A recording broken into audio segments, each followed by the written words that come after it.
ফাতেমা, আমি 6 প্রকার নারীকে জাহান্নামের আগুনে জ্বলতে দেখেছি। প্রথম প্রকার দেখেছি তার শিয়া চুলের সাথে জাহান্নামের আগুনে জ্বলন্ত, মাথার মস্তিষ্ক ফুটন্ত পানির মতো টকবক করছে। এরা ওই সমস্ত নারীরা যারা নাকি রাস্তাঘাটে বের হওয়ার সময় বাড়ি থেকে যখন বাহির হইতো মাথার মধ্যে কাপড় না দিয়াই, মাথা না ডাকিয়া হাটে বাজারে রাস্তাঘাটে ঘোরাফেরা করত। তাদেরকে দেখেছি শিয়া চুলের সাথে জাহান্নামের আগুনে ঝুলন্ত এবং মাথার মস্তিষ্ক ফুটন্ত পানির মতো টকবক করছে। এ নারীরা, মা বোনেরা, দেখেন রাসূল কেমন দয়াবান ছিলেন। রাসূল কারীম সাল্লাল্লাহু আলাইহি ওয়াসাল্লাম বলেন তাদেরকে দেখেছে সে চুলের সাথে জাহান্নামের আগুনে ঝুলন্ত, মাথার মস্তিষ্ক ফুটন্ত পানির মতো টকবক করেছে। আপনার স্ত্রী, আপনার মেয়ে, আপনার বোন, তাদেরকে বলবেন ঘর থেকে বাহির হইবা মাথায় কাপড় দিয়ে যাবে, অন্যথায় তোমারও এমন অবস্থা হতে পারে। আল্লাহ আমাদেরকে হেফাজত করেন। 1 নাম্বার গেল। 2 নাম্বার রাসূল বলেন দ্বিতীয় প্রকার নারীকে দেখেছি সে জিহ্বার সাথে জাহান্নামের আগুনে ঝুলন্ত। এরা ওই সমস্ত নারীরা যারা নাকি স্বামীর সাথে বাকবিতণ্ডতা আচরণ করত, স্বামীর সাথে বেয়াদবিমূলক আচরণ করত, স্বামীর সাথে কথায় কথায় ঝগড়া করত, স্বামীর সাথে বেয়াদবি করত। ওই সমস্ত নারীদেরকে দেখেছি সে জিহ্বার সাথে জাহান্নামের আগুনে জ্বলন্ত অবস্থায় জ্বলছে। তৃতীয় প্রকার নারীকে দেখেছে তার 2 স্তনের সাথে জাহান্নামের আগুনে জ্বলন্ত অবস্থায় জ্বলছে।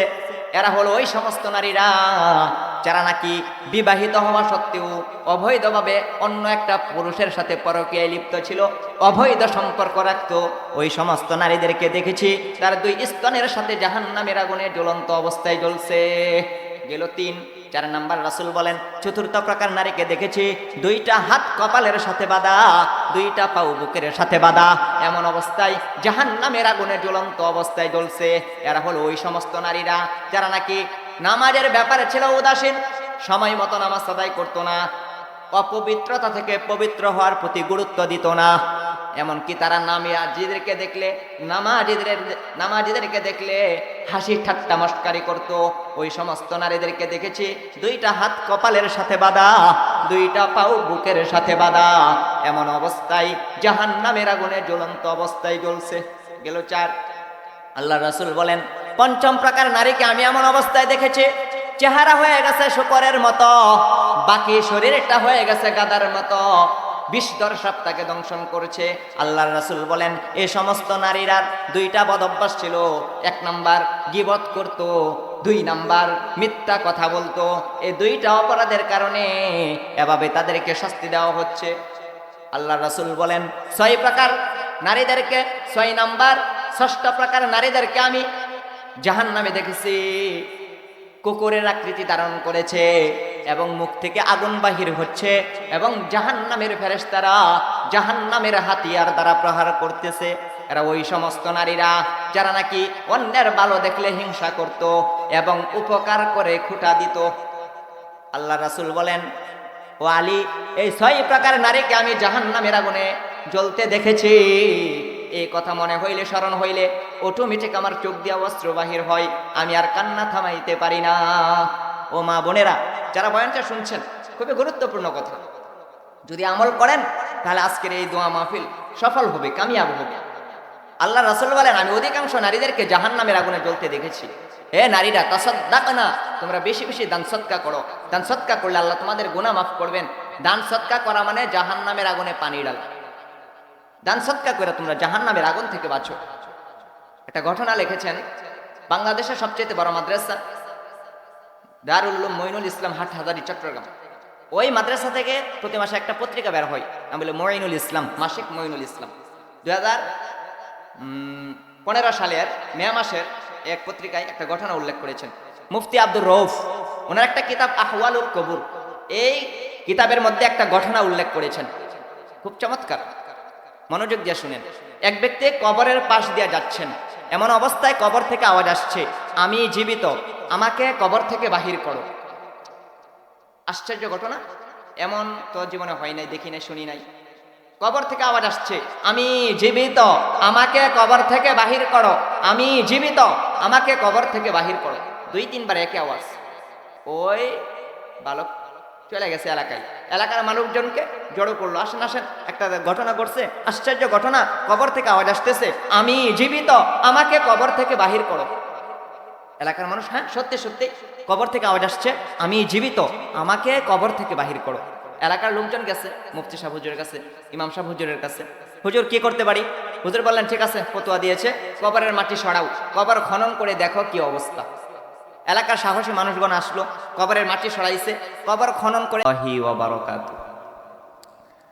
আলহামদুলিল্লাহ আলহামদুলিল্লাহিল্লাযী খালাকা সাবআ সামাওয়াতিন তিবাকা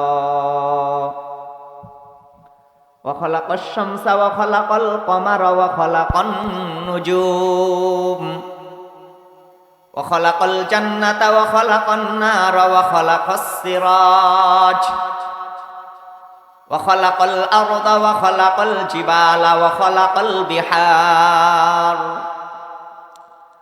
ওয়া খালাকাল হায়াতা ওয়া খালাকাল মাউতা লিয়াবলুয়াকুম আইয়ুকুম আহসানু আমালা ওয়া নাশহাদু আল্লা ইলাহা ইল্লাল্লাহু ওয়াহদাহু লা শারীকা লাহ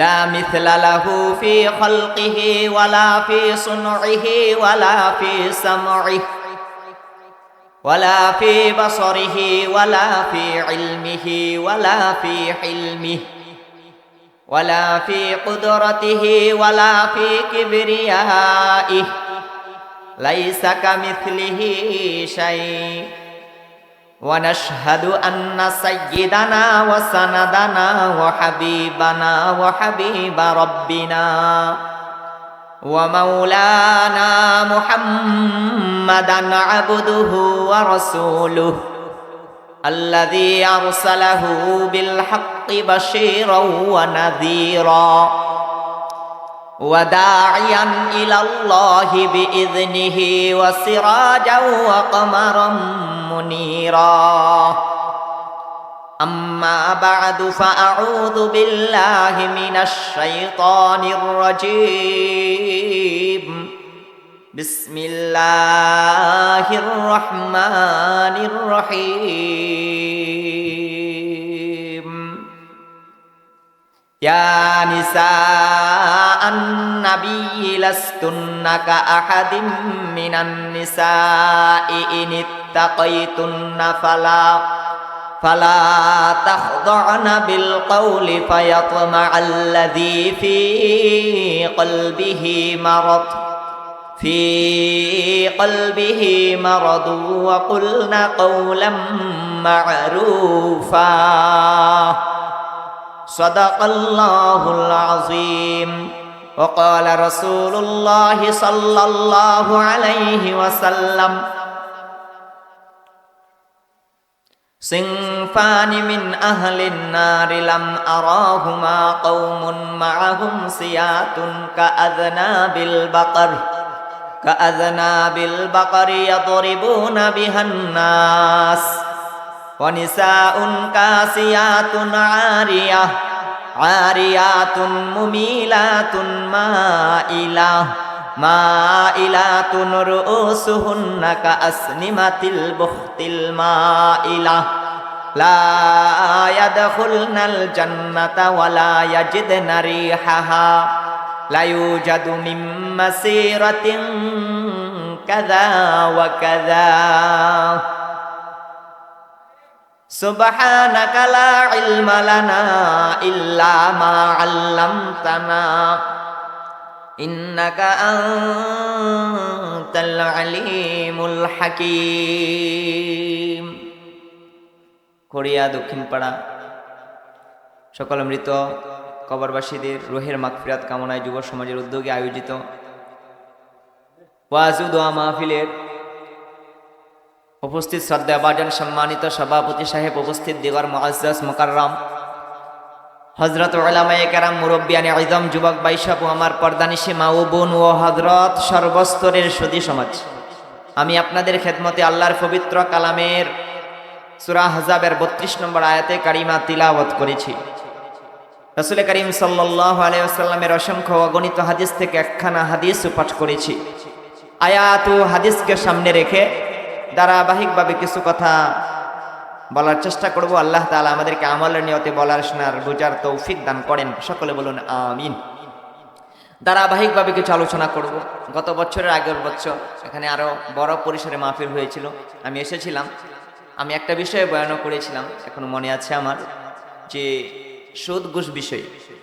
তো আজকেও আমি একটা বিষয় আলোচনা করব, মুমিনের কয়েকটা গুণ নিয়ে, এবং নারীদের বিষয়ে কিছু আলোচনা করার এরাদা করেছি, ইচ্ছা করেছি ইনশাল্লাহ। মা বোনরাও যারা আছেন, পর্দানিশীন মা বোনেরও, আপনারা চুপচাপ কোনো এক জায়গায় বসে পড়েন, মনোযোগ সহকারে কথাগুলো শোনার জন্য, বোঝার জন্য, আমলের নিয়তে। যে আয়াতটা তিলাওয়াত করেছি, আয়াতের অর্থটা আগে শুনি। আল্লাহ তাআলা বলেন, ইয়া নিসাআন নাবিয়্যি লাস্তুন্না কাআহাদিম মিনান নিসা। হে নবীর বিবিরা, তোমরা অন্যান্য নারীদের মতো না, ইহুদি নারীদের মতো না, খ্রিস্টান নারীদের মতো না, বৌদ্ধ নারীদের মতো না। ডাইরেক্ট আল্লাহ তাআলা নবীর বিবিগণকে সম্বোধন করেছেন, ইনডাইরেক্ট সমস্ত মুসলমান নারীগণকে আল্লাহ তাআলা সম্বোধন করেছেন। আল্লাহ বলেন, হে নারীরা, তোমরা অন্যান্য নারীদের মতো না, তোমাদের ইজ্জত আছে, সম্মান আছে, মর্যাদা আছে। এরপর আল্লাহ বলেন, ইনিত্তাকাইতুন্না ফালা তাখদা'না বিল কওল। যদি তোমরা আমি আল্লাহকে ভয় করো, তাহলে তোমার মধুর কণ্ঠ পর পুরুষকে শুনতে দিও না। আমি আল্লাহরে ভয় করলে তোমার মধুর কণ্ঠ পর পুরুষকে শুনতে দিও না।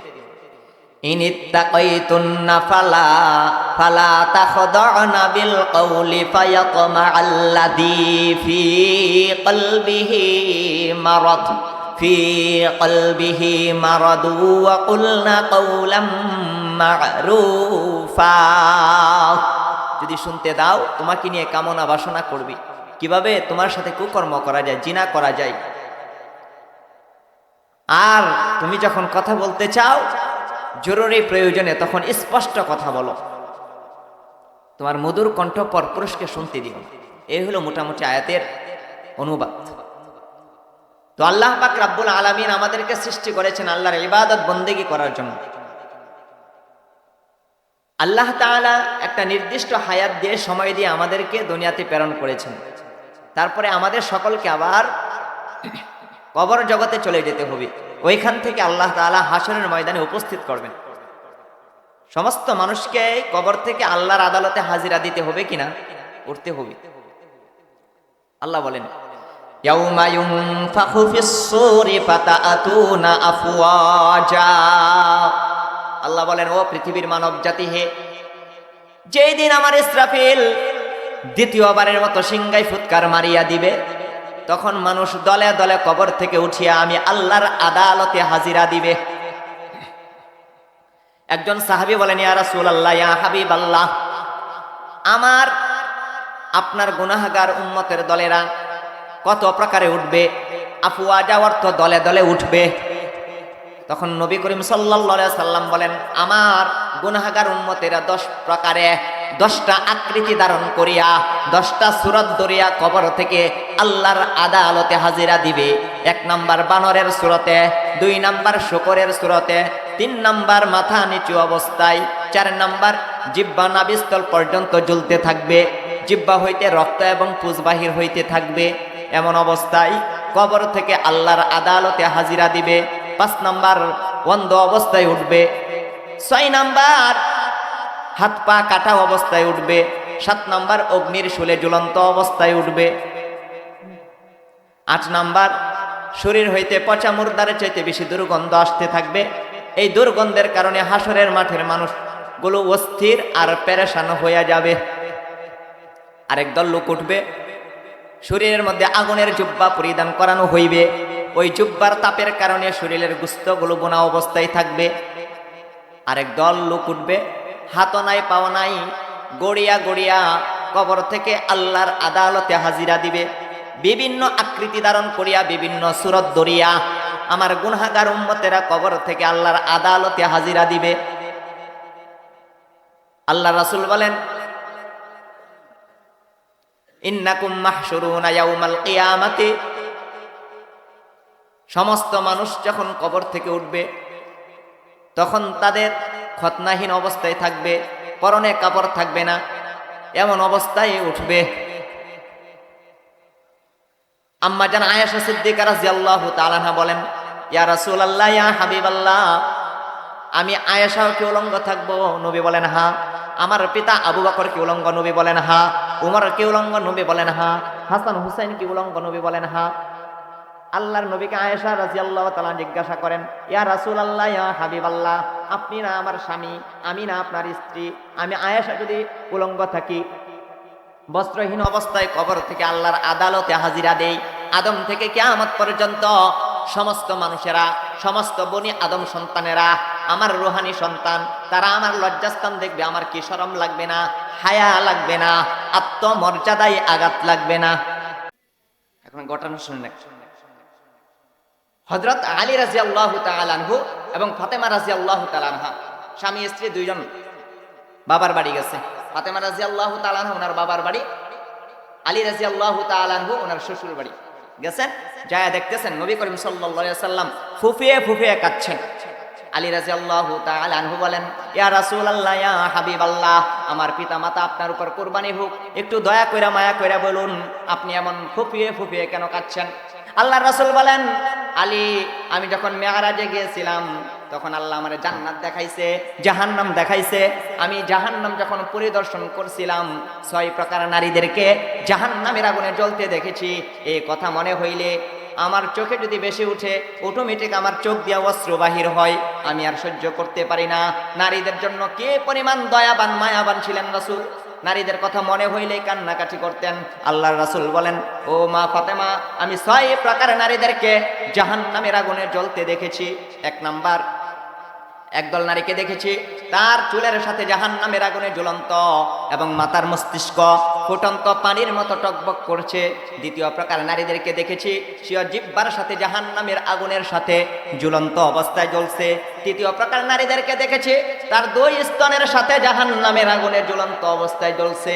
4 নাম্বার নারীদেরকে দেখেছি, তার 2টা হাত কপালের সাথে বাঁধা, 2টা পাও বুকের সাথে বাঁধা, এমন অবস্থায় জাহান্নামের আগুনে ঝুলন্ত অবস্থায় জ্বলছে। 5 প্রকার নারীদেরকে দেখেছি, চেহারা হয়ে গেছে শুকরের মতো, বাকি শরীরটা হয়ে গেছে গাধার মতো, বিষধর সাপ তাকে দংশন করছে। 6 নাম্বার নারীকে দেখেছি, কুকুরের আকৃতি ধারণ করেছে, মুখ থেকে আগুন বাহির হচ্ছে এবং জাহান্নামের ফেরেশতারা জাহান্নামের হাতিয়ার দ্বারা প্রহার করছে। এই 6 প্রকার নারীদেরকে আমি যখন মেরাজে গিয়েছিলাম জাহান্নামের আগুনে জ্বলতে দেখেছি। এই কথা মনে হইলে, আমার চোখে ভেসে উঠলে অটোমেটিক আমার চোখ দিয়া কান্নাকাটি বের হয়, অশ্রু বাহির হয়। আলী রাদিয়াল্লাহু তাআলা আনহা বলেন, আলী রাদিয়াল্লাহু তাআলা আনহু বলেন, আব্বাজান, আমার পিতামাতা আপনার উপর কুরবানি হোক।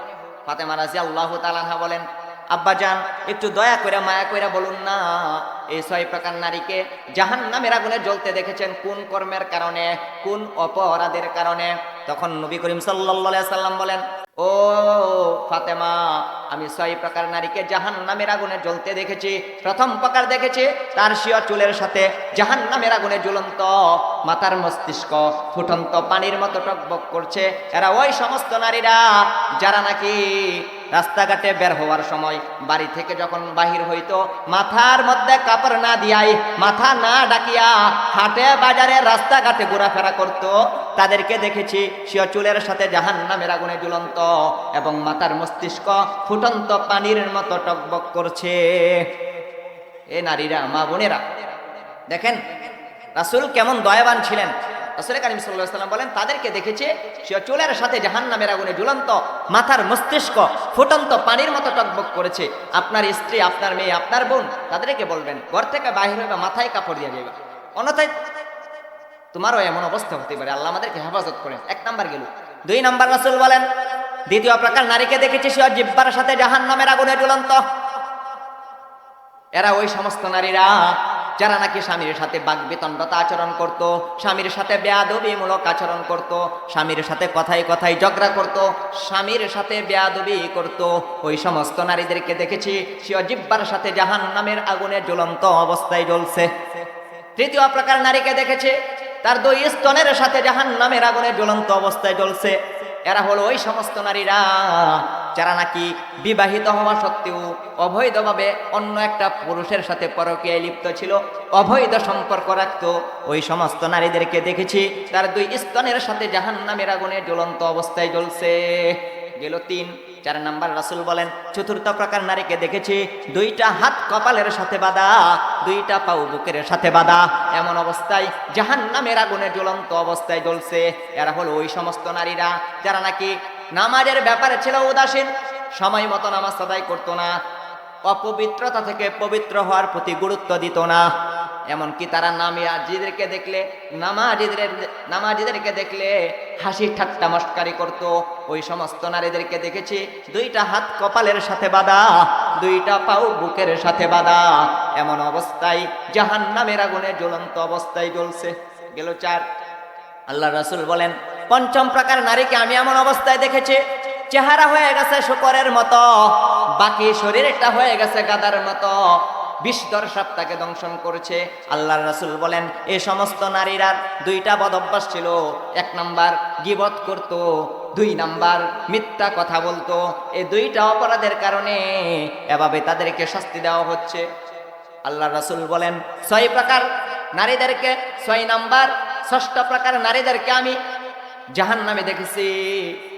কুকুরের আকৃতি ধারণ করেছে এবং মুখ থেকে আগুন বাহির হচ্ছে এবং জাহান্নামের ফেরেশতারা জাহান্নামের হাতিয়ার দ্বারা প্রহার করতেছে।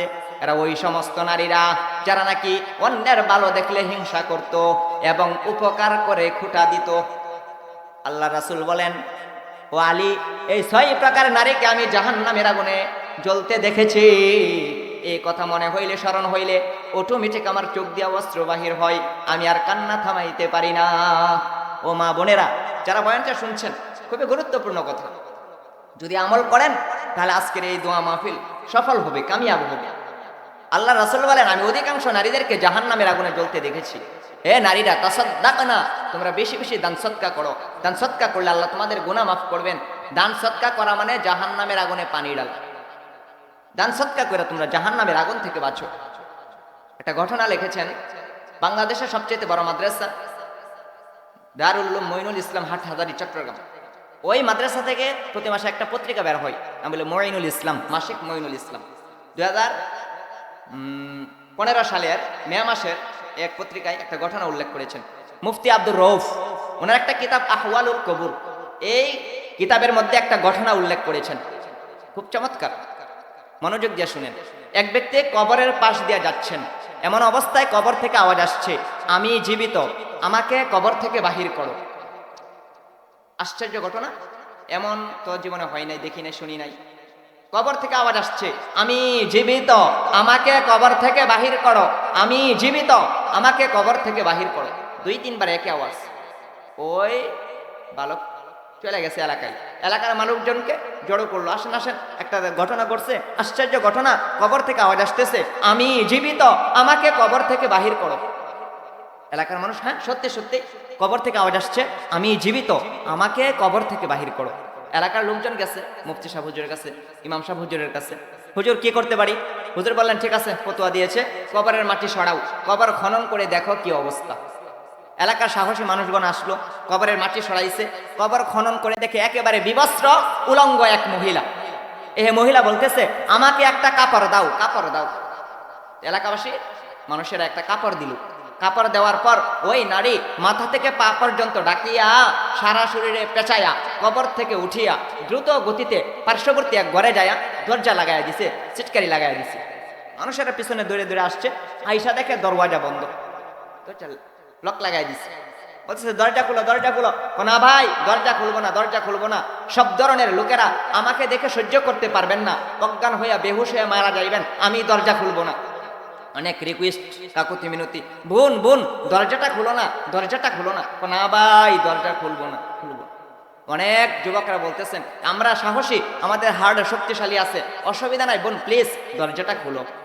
এক পর্যায়ে ওই মহিলাটা দরজাটা খুলছে, কিছু যুবকরা ভিতরে প্রবেশ করেছে। প্রথমে প্রবেশ করে ওই মহিলার মাথার কাপড় সরাইছে, দেখে মাথার চুল চামড়া কিছুই নাই, শুধু মাথার খুলি। বলে বোন বোন তোমার মাথার চুল চামড়া কোথায়? ও ভাই ভাই, যখন আমি দুনিয়াতে ছিলাম তখন মাথার মধ্যে কাপড় না দিয়াই হাটে বাজারে রাস্তাঘাটে বেপরদা অবস্থায় ঘোরাফেরা করতাম। এই জন্য কবরে যাওয়ার সাথে সাথে ফেরেশতারা আমার মাথার চুল চামড়া উপড়ায়া ফেলাইছে। আরেকটু কাপড় সরাইছে, চেহারার চামড়া গুস্ত নাই। বোন বোন তোমার চেহারার চামড়া গুস্ত কোথায়? ভাই যখন দুনিয়াতে ছিলাম তখন মেকআপ লাগিয়া ছুট রাঙ্গিয়া পরপুরুষকে দেখাইতাম, হাটে বাজারে রাস্তাঘাটে বেপরদা অবস্থায় ঘোরাফেরা করতাম। এই জন্য কবরে যাওয়ার সাথে সাথে ফেরেশতারা চেহারার চামড়া গুস্ত উপড়া ফেলাইছে। আরেকটু কাপড় সরাইছে, হাতের নখ নাই, পায়ের নখ নাই। বোন বোন হাত পায়ের নখ কোথায় তোমার? ভাই যখন আমি দুনিয়াতে ছিলাম তখন নেইল পালিশ লাগায়া পরপুরুষকে দেখাইতাম, বেপরদা অবস্থায় ঘোরাফেরা করতাম। এই জন্য কবরে যাওয়ার সাথে সাথে ফেরেশতারা পায়ের নখ এবং হাতের নখ উপড়ায় ফেলাইছে। তিনটা বিবরণ দেওয়ার পরে আবার মারা গেছে, লাশ হয়ে গেছে। তখন এলাকাবাসী মানুষের আবার তাকে কাফন পড়ায়া দাফন করে আসছে, কবরে রেখে আসছে। এই জন্য আল্লাহ তাআলা কখনো আশ্চর্য ঘটনা ঘটান যাতে মানুষ শিক্ষা গ্রহণ করে, ইবরত হাসিল করে। হে মা বোনেরা, আপনাদেরকে বলছি এখনো সময় আছে, পর্দার ভিতর আসুন, আল্লাহর হুকুম মানুন, নবী করিম সাল্লাল্লাহু আলাইহি সাল্লামের সুন্নত মোতাবেক জিন্দেগি গঠন করুন। দুনিয়াও শান্তি, আখিরাতেও শান্তি। এটা কোরআন হাদিসের ঘটনা, বুজুর্গের ঘটনা। আল্লাহ তাআলা তো মাঝে মাঝে আশ্চর্য ঘটনা ঘটান। অনেক সময় দেখা যায় কবরের লাশ পচে না, গলে না। অনেক সময় দেখা যায় কবর থেকে আগুন ধোঁয়া বের হচ্ছে। অনেক বহু ঘটনা বিভিন্ন দেশে রাষ্ট্রে ঘটছে। এটা আশ্চর্য ঘটনা লেগেছে। আল্লাহ তাআলা আমাদেরকে হেফাজত করেন। এই জন্য যে হাদিসটা পড়েছিলাম, রাসূল কারীম সাল্লাল্লাহু আলাইহি সাল্লাম বলেন, সিনফানি মিন আহলিন নারি লাম আরাহুমা কওমুন মাআহুম সিয়াতুন কাআযনাবিল বাকর কাআযনাবিল বাকরি ইয়াদরিবুনা বিহান নাস ওয়া নিসাউন কাসিয়াতুন আরিয়াতুন মুমিলাতুন মাইলাতুন রুউসুহুন্না কাআসনিমাতিল বুখতিল মাইলা লা ইয়াদখুলনাল জান্নাতা ওয়া লা ইয়াজিদনা রিহাহা লা ইউজাদু মিন মাসিরাতিন কাযা ওয়া কাযা। এই হাদিসটা বুখারী শরীফে আছে, মুসলিম শরীফে আছে, মিশকাত শরীফে আছে। আবু হুরায়রা বলেন, নবী করিম সাল্লাল্লাহু আলাইহি সাল্লাম বলেছেন, কিয়ামতের আগে দুই প্রকার মানুষের আবির্ভাব ঘটবে যাদেরকে আমি নবী জীবদ্দশায় দেখি নাই, সাহাবায়ে কেরামও দেখে নাই। আল্লাহর রাসূল বলেন, একদল হবে পুরুষের পক্ষ থেকে, আর এক দল হবে নারীর পক্ষ থেকে। আল্লাহর রাসূল বলেন, পুরুষ থেকে একদল হবে, তাদের হাতে গরুর লেজের নেই চাবুক থাকবে, অন্যায়ভাবে মানুষের উপর জুলুম অত্যাচার করবে, স্টিম রুলার চালাবে, তার কোনো দোষ নাই, নিরপরাধ মানুষকে অন্যায়ভাবে জুলুম অত্যাচার করবে, প্রহার করবে। কিয়ামতের আগে এমন এক শ্রেণীর মানুষের আবির্ভাব ঘটবে, আপনার কোনো দোষ নাই, মাজলুম, আপনার উপর জুলুম করা হবে। আল্লাহর রাসূল বলেন, এক নাম্বার। দুই নাম্বার, ওয়ানিসাউন কাসিয়াতুন আরিয়া, এমন এক নারীর আবির্ভাব ঘটবে, কাসিয়াতুন আরিয়া, কাসিয়াতুন অর্থ কাপড় পরিধানকারী, কাপড় পরিধান করার পরে রাসূল বলেন আরিয়াতুন, উলঙ্গ মহিলা। এর ব্যাখ্যা লিখেছেন দুইটা, কাসিয়াতুন আরিয়া। আল্লাহর রাসূল বলেন, এমন শেষ জমানায় এমন নারীর আবির্ভাব ঘটবে যারা টাইট ফিট কাপড় পরিধান করবে, আকর্ষণ বিকর্ষণ কারুকার্য খচিত কাপড় পরিধান করবে।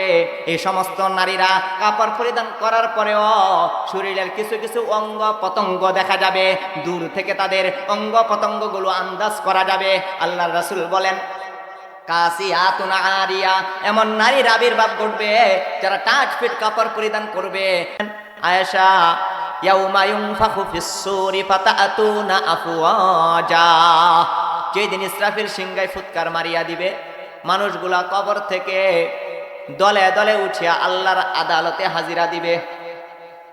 ইখরিজুনা মিনাল আজদাসি সিরাআ কাআন্নাহুম ইলা নুসুবি ইউফিদুন খাশিআতান আবসারুহুম তারহাকুহুম যিল্লাহ যালিকাল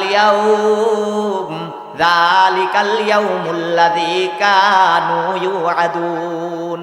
ওরে আয়েশা, যেদিন ইসরাফিল সিংহায় দ্বিতীয়বারের মতো সিংহায় ফুৎকার মারিয়া দিবে, মানুষ দলে দলে কবর থেকে আমি আল্লাহর আদালতে হাজিরা দিবে।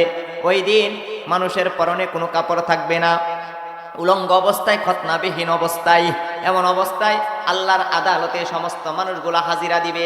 কিছু মানুষ উঠবে, তখন ওই দিন কারো পরনে কাপড় থাকবে না, আম্মা জান আয়েশা সিদ্দিকা রাদিয়াল্লাহু তাআলা আনহা বলেন, ইয়া রাসূলুল্লাহ, আমার কি শরম লাগবে না, লজ্জা লাগবে না? আল্লাহর রাসূল বলেন, ও আয়েশা, তুমি শুধু কোরআনে কারিমের এই আয়াতটাই পড়েছো, ইখরিজুনা মিনাল আজদাসি সিরাআ কাআন্নাহুম ইলা নুসুবি ইউফিদুন খাশিআতান আবসারুহুম তারহাকুহুম যিল্লাহ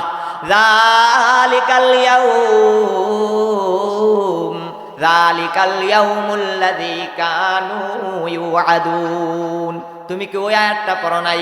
মুহতিঈনা মুকনিঈ রুউসিহিম লা ইয়ারতাদ্দু ইলাইহিম তারফুহুম ওয়া আফইদাতুহুম হাওয়া। ওই দিন অর্ধ হাত উপরে সূর্য চলে আসবে, মাটির জমি তামায় পরিণত হয়ে যাবে, একজন আরেকজনকে চিনবে কথা ঠিক, কিন্তু পরিচয় দিবে না। ওই দিন অবস্থাটা কেমন হবে? মানুষ আল্লাহর আযাব আর গজব দেখা হা কইরা যে উপর দিকে তাকাইবে, নিজের পরনে কাপড় আছে কি আছে না এই চিন্তাটাও মানুষের মাথার মধ্যে আসবে না। এমন আকৃতি ধারণ কইরা মানুষগুলা কবর থেকে আল্লাহর আদালতে হাজিরা দিবে। একদল লোক উঠবে বানরের সুরতে। এরা কারা? এরা ওই সমস্ত মানুষেরা যারা পরস্পরের মধ্যে কথা কাটাকাটি করিয়া ফাসাদ বিদ্যমান রাখিতে চায়, মানুষের কথাই কথাই দোষ ধরে, যাহাতে মানুষ লজ্জা পায়। যারা নাকি ঝগড়া লাগায়া দেয়, ঝগড়া দেখতে চায়, ঝগড়া লাগায়া দিতে জানে, বন্ধ করতে জানে না, মানুষের সামনে দোষ ধরে যাহাতে মানুষ লজ্জা পায়। এই সমস্ত মানুষেরা কবর থেকে বানর হইয়া আল্লাহর আদালতে হাজিরা দিবে। এক নাম্বার। দুই নাম্বার, একদল লোক উঠবে শুকরের সুরতে। যারা হারাম মাল খাইতো তারা শুকর হইয়া কবর থেকে আল্লাহর আদালতে হাজিরা দিবে। দুই। তিন নাম্বার, একদল লোক উঠবে মাথা নিচু অবস্থায়, ডানে তাকাইতে পারবে না, বামে তাকাইতে পারবে না, সামনে তাকাইতে পারবে না, পিছনে তাকাইতে পারবে না, গার ভাঙ্গা থাকবে, মাথা নিচু অবস্থায়। এমন অবস্থায় কবর থেকে আল্লাহর আদালতে হাজিরা দিবে। এরা ওই সমস্ত মানুষেরা যারা দুনিয়াতে সুদ খাইতো, সুদখোরের দলেরা মাথা নিচু থাকবে, ডানে বামে সামনে পিছনে তাকাইতে পারবে না। এমন অবস্থায় কবর থেকে আল্লাহর আদালতে হাজিরা দিবে। গেল তিন। চার নাম্বার, একদল লোক উঠবে অন্ধ অবস্থায়। যারা নাকি মানুষের উপর জুলুম অত্যাচার করিয়াছিল, তারা অন্ধ হইয়া কবর থেকে আল্লাহর আদালতে হাজিরা দিবে। গেল চার। পাঁচ নাম্বার, একদল লোক উঠবে, তাদের জিহ্বা নাভিস্থল পর্যন্ত ঝুলতে থাকবে, জিহ্বা হইতে রক্ত এবং পুজ বাহির হইতে থাকবে। ওই রক্ত আর পুজের দুর্গন্ধের কারণে হাসরের মাঠের মানুষগুলো অস্থির আর পেরেশানি হইয়া যাবে। এরা যারা নাকি মিথ্যা কথা বলতো, মানুষের গীবত করত, ওই সমস্ত মানুষের জিহ্বা নাভিস্থল পর্যন্ত ঝুলবে, জিহ্বা হইতে রক্ত এবং পুজ বাহির হইবে। এমন অবস্থায় কবর থেকে আল্লাহর আদালতে হাজিরা দিবে। এগুলো পাঁচ। ছয় নাম্বার, একদল লোক উঠবে ল্যাংরা এবং বোবা অবস্থায়। পাঁচ নাম্বার, একদল লোক উঠবে ল্যাংরা এবং বোবা অবস্থায়। তারা ল্যাংরায় ল্যাংরায় উঠবে এবং বোবা অবস্থায়, জবান দিয়া কথা বাহির হবে না। এরা কারা? এরা ওই সমস্ত মানুষেরা যে সমস্ত হুজুররা, উলামায়ে কেরাম মানুষকে খুব ওয়াজ করেছিল, নসিহত করেছিল, হুজুর নিজে আমল করে নাই, মানুষকে বলেছে সুদ খাওয়া ছাড়েন, ঘুষ খাওয়া ছাড়েন, পর্দা করেন, জিনা ব্যভিচার করবেন না, কিন্তু হুজুরে নিজে আমল করে নাই, অথচ হাজার হাজার মানুষকে ওয়াজ করেছিল। ওই সমস্ত হুজুরের দলেরা ল্যাংরা এবং বোবা অবস্থায় কবর থেকে আল্লাহর আদালতে হাজিরা দিবে। এগুলো পাঁচ। ছয় নাম্বার, একদল লোক উঠবে হাত পা কাটা অবস্থায়, তাদের হাতও থাকবে না, পাও থাকবে না, গড়াইয়া গড়াইয়া কবর থেকে আল্লাহর আদালতে হাজিরা দিবে। ওই সমস্ত মানুষেরা যারা নাকি পাড়া প্রতিবেশীকে নানা প্রকার কষ্ট দিয়েছিল, পাড়া প্রতিবেশীর উপর জুলুম অত্যাচার করিয়াছিল, এদের হাত থাকবে না, পাও থাকবে না, গড়াইয়া গড়াইয়া কবর থেকে আল্লাহর আদালতের দিকে হাজিরা দিবে। এ হলো ছয়। আরেক দল লোক উঠবে অগ্নির শোলে জ্বলন্ত অবস্থায়। এমন অবস্থায় তাদেরকে কবর থেকে আল্লাহর আদালতে হাজির করানো হবে, উপস্থিত করানো হবে। যারা নাকি টাকা খায়া বিচার করছে, যারা টাকা বেশি দিছে তার পক্ষে রায় দিছে, সঠিক বিচার যারা করে নাই, সঠিক বিচার যারা করে নাই, তাদেরকে অগ্নির শোলে জ্বলন্ত অবস্থায় কবর থেকে আল্লাহর আদালতে উপস্থিত করা হবে। এই হলো সাত। আট নাম্বার, একদল লোক উঠবে, তাদের শরীর হইতে পচা মুর্দার চাইতে বেশি দুর্গন্ধ আসতে থাকবে। ওই দুর্গন্ধের কারণে হাসরের মাঠের মানুষগুলো অস্থির আর পেরেশানি হয়ে যাবে। এরা কারা? এরা ওই সমস্ত মানুষেরা যারা নাকি পর নারীর সাথে জিনা করিয়াছিল। ওই সমস্ত মানুষদেরকে শরীরে আগুনের জুব্বা, শরীর হইতে পচা মুর্দারের চাইতে বেশি দুর্গন্ধ আসবে। ওই দুর্গন্ধের কারণে হাসরের মাঠের মানুষগুলো অস্থির আর পেরেশানি হয়ে যাবে। আরেক দল লোককে ওঠানো হবে। 9 নাম্বার, শরীরে আগুনের জুব্বা পরিধান করানো হইবে। ওই জুব্বার তাপের কারণে শরীরের গোশতগুলো বোনা অবস্থায় থাকবে। এমন অবস্থায় কবর থেকে আল্লাহর আদালতে উপস্থিত করানো হবে। এরা কারা? যারা নাকি অহংকারী করত, বেড়াগিরি বাহাদুরি করত, যারা নাকি গান বাজনায় লিপ্ত ছিল, আল্লাহর নাফরমানিতে লিপ্ত ছিল, তাদেরকে আগুনের জুব্বা পরিধান করায়া কবর থেকে হাসরের ময়দানে উপস্থিত করানো হবে। এই কথাই আল্লাহ বলেন, ইয়াউমা ইউনফাখু ফিস-সূরি ফাতাআতুনা আফওয়াজা। ও পৃথিবীর মানব জাতি, হে, যেদিন আমি আল্লাহর অর্ডারে ইসরাফিল দ্বিতীয়বারের মতো সিংহায় ফুৎকার মারিয়া দিবে, তখন মানুষ দলে দলে কবর থেকে উঠিয়া আমি আল্লাহর আদালতে হাজিরা দিবে। ওই দিন আমার আপনার কি অবস্থা হবে যদি এই বদ অভ্যাস, এই বদ খাসলতগুলো আমাদের মাঝে থাকে? আমার আপনার কি অবস্থা হবে? আল্লাহ তাআলা এই বদ অভ্যাস থেকে আমাদেরকে বেঁচে থাকার তৌফিক দান করেন। সকলে বলুন আমিন। আমি যে আয়াতটা তিলাওয়াত করেছি, আল্লাহ তাআলা বলেন, ইয়া নিসা আন-নাবিয়্যি লাস্তুন্না কাআহাদিম মিনান নিসাই ইনিত্তাকাইতুন্না ফালা তাখদা'না বিল কওলি ফায়াতমা'আল্লাযী ফী কলবিহি মারাদু ওয়া কুলনা কাওলাম মা'রুফা। আল্লাহ বলেন, ও জগতের নারীরা, তোমরা অন্যান্য নারীদের মতো না। ডাইরেক্ট সম্বোধন করেছেন আল্লাহ তাআলা নবীর বিবিগণকে। নবীর বিবির চাইতে উত্তম নারী নাই, আর দুনিয়ার মধ্যে শ্রেষ্ঠ নারী আর নাই। এই জন্য আল্লাহ ডাইরেক্ট সম্বোধন করেছেন নবীর বিবিগণকে, ইনডাইরেক্ট সম্বোধন করেছেন সমস্ত মুসলমান নারীগণকে। হে নারীরা, তোমরা অন্যান্য নারীদের মতো না। যদি তোমরা আমি আল্লাহর আযাব আর গজবকে ভয় করে থাকো, কবরের আযাবকে ভয় করে থাকো, হাসরের মাঠের আযাবকে ভয় করে থাকো, ফুলসিরাতকে ভয় করে থাকো, মিজানকে ভয় করে থাকো, তাহলে তোমাদের মধুর কণ্ঠ পর পুরুষকে শুনতে দিও না। নারীর জন্য পুরুষ 2 প্রকার, একটা হলো এগানা, আরেকটা হলো বেগানা। এগানা কারা? যাদের সাথে বিবাহ বন্ধনে আবদ্ধ হওয়া চিরতরে হারাম, তাদেরকে বলা হয় আপন পুরুষ। তাদের সাথে নারীদের কণ্ঠের পর্দা করিতে হইবে না। আপন বাবা, আপন চাচা, আপন দাদা, আপন নানা, আপন ভাই, আপন বাতিজা, এদের সম্পর্ক হইল এগানা, আপন পুরুষ। এদের সাথে নারীদের কণ্ঠের পর্দা করিতে হইবে না। এরপরে আল্লাহ বলেন, আর যারা বেগানা পুরুষ, পরপুরুষ, তাদের সাথে কণ্ঠের পর্দা করিতে হইবে।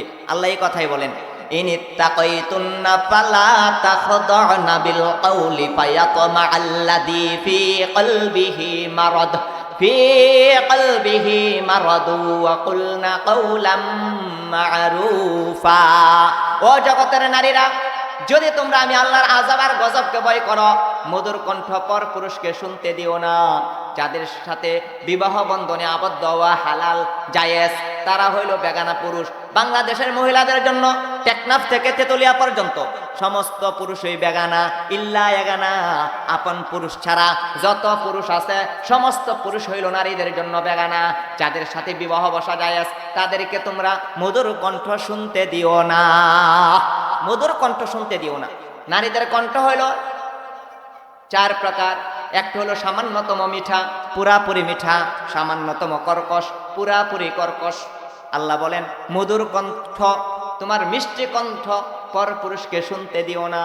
শুনতে দিলে কি হবে? আল্লাহ বলেন, ফায়াতমা'আল্লাযী ফী কলবিহি মারাদু ওয়া কুলনা কাওলাম মা'রুফা। আল্লাহ বলেন, আমি আল্লাহ পুরুষকে সৃষ্টি করতে যায়া তাদের অন্তরে একটা যৌন রোগ দিয়েছি। নারীর মধুর কণ্ঠস্বর শুনলে তাকে নিয়ে কল্পনা জল্পনা করে, তার সাথে কিভাবে জিনা করা যায়, তার সাথে কিভাবে কুকর্ম করা যায়, তোমাকে নিয়ে কল্পনা জল্পনা করবে। এই যে তোমাকে অপমান করবে, কল্পনা জল্পনা করবে, এটি আমি আল্লাহর দৃষ্টিতে অপমান হয়। এই অপমানের হাত থেকে রক্ষা করার জন্য ও নারী, তোমাদেরকে বললাম, তোমাদের মধুর কণ্ঠ পর পুরুষকে শুনতে দিও না। নারীদের কণ্ঠের পর্দা করতে হবে। এই জন্য নারীদের জোরে জোরে জিকির করা জায়েজ নাই, মসজিদে আজান দেওয়া জায়েজ নাই। যদি আজান দেয় মধুর সুরে, অন্যান্য পুরুষেরা শুনে ওই নারীকে নিয়ে কল্পনা জল্পনা করবে, এটি আল্লাহর দৃষ্টিতে অপমান হয়। এই অপমানের হাত থেকে রক্ষা করার জন্য নারীদেরকে আল্লাহ ইমামতির দায়িত্ব দিলেন না, মুয়াজ্জিনগিরির দায়িত্ব দিলেন না। এই জন্য নারীদের জোরে জোরে জিকির করা জায়েজ নাই, জোরে জোরে কোরআন তেলাওয়াত করা জায়েজ নাই। এই জন্য কণ্ঠের পর্দা। আল্লাহ এই কথাই বলেন, ফালা তাখদাউনা বিল কওলি ফায়াতমা আল্লাযী ফী কলবিহি মারাদু ওয়া কুলনা কাওলাম মা'রুফা। আমি আল্লাহর আযাব আর গজবকে যদি ভয় করে থাকো নারীরা, তাহলে তোমার মধুর কণ্ঠ পর পুরুষকে শুনতে দিও না। ওয়া কুলনা কাওলাম মা'রুফা, স্পষ্ট কথা বলো, সোজা কথা বলো। এলো কণ্ঠের পর্দা। অথচ আল্লাহর বিধান কোথায় আর আমার জগতের নারীরা কোথায়? কার সাথে কিভাবে কথা বলতে হবে? এই যে আপনার বোন, আপনার মেয়ে, আপনার স্ত্রী হাজার হাজার দর্শকের সামনে যে ড্যান্স দিচ্ছে, মধুর কণ্ঠে গান শোনাইতেছে, হাজার হাজার মানুষেরা, যুবকেরা আপনার মেয়েকে নিয়ে, আপনার স্ত্রীকে নিয়ে, আপনার বোনকে নিয়ে কল্পনা জল্পনা করে কিভাবে তার সাথে কুকর্ম করা যায়, কিভাবে তার সাথে জিনা করা যায়, কিভাবে তাকে বুক করা যায়। যদি এটা আপনি জানতেন, আপনার মান হইতো না অপমান হইতো? অবশ্যই অপমান হইতো, অপমান বোধ করতেন আপনি। আর আল্লাহ বলছেন, আমি নারীদেরকে সৃষ্টি করতে যায় এমন ভাবে সৃষ্টি করেছি, তাদের কণ্ঠে একটা আকর্ষণ দিয়েছি, মাধুর্য দিয়েছি। এই কণ্ঠ পর পুরুষ শুনলে তাকে নিয়ে কল্পনা জল্পনা করে, এই কল্পনা জল্পনা করলে এটি আমি আল্লাহর দৃষ্টিতে অপমান হয়। এই অপমানের হাত থেকে রক্ষা করার জন্য নারীদেরকে আমি আল্লাহ ইমামতির দায়িত্ব দিলাম না, মুয়াজ্জিনগিরির দায়িত্ব দিলাম না। ও নারীরা, তোমরা আমি আল্লাহর আযাব আর গজবকে যদি ভয় করে থাকো, মধুর কণ্ঠ পর পুরুষকে শুনতে দিও।